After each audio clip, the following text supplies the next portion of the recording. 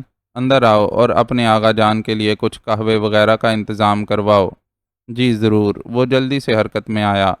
سچ مچ بہت talented boy ہے، چند دنوں میں ہی میرے کئی بگڑے کام سنوار دیے ہیں۔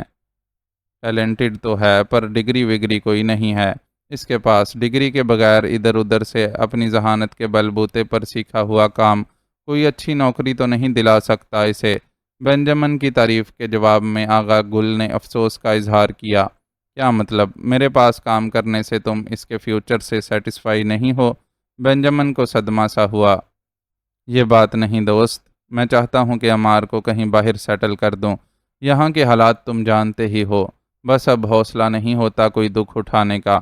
دل میں یہی خیال ہے کہ بھلے نظروں سے دور رہے لیکن دل کو یہ اطمینان تو ہے کہ صحیح سلامت ہے۔ دھیمے لہجے میں اپنے خیالات کا اظہار کرتے وہ بینجامن کو کچھ پریشان سے لگے۔ کوئی پرابلم ہے تو کھل کر بتاؤ آغا، مجھے ایسے لگ رہا ہے کہ کوئی چیز ہے جو اندر سے پریشان کر رہی ہے تمہیں۔ اس نے ہمدردی سے پوچھا۔ تمہیں پتہ ہے کہ ہم یہاں اپنی مرضی سے کھل کر سانس بھی نہیں لے سکتے، ہماری ایک ایک جنبش پر نظر رکھی جاتی ہے۔ عمار کی واپسی کی خبر بھی پہنچ چکی ہے ان کے پاس اور چپکے اس کے بارے میں انویسٹیگیشن کرتے پھر رہے ہیں۔ کرنے دو انویسٹیگیشن، عمار کون سا کوئی کرمینل ہے؟ بینجامن نے انہیں تسلی دی۔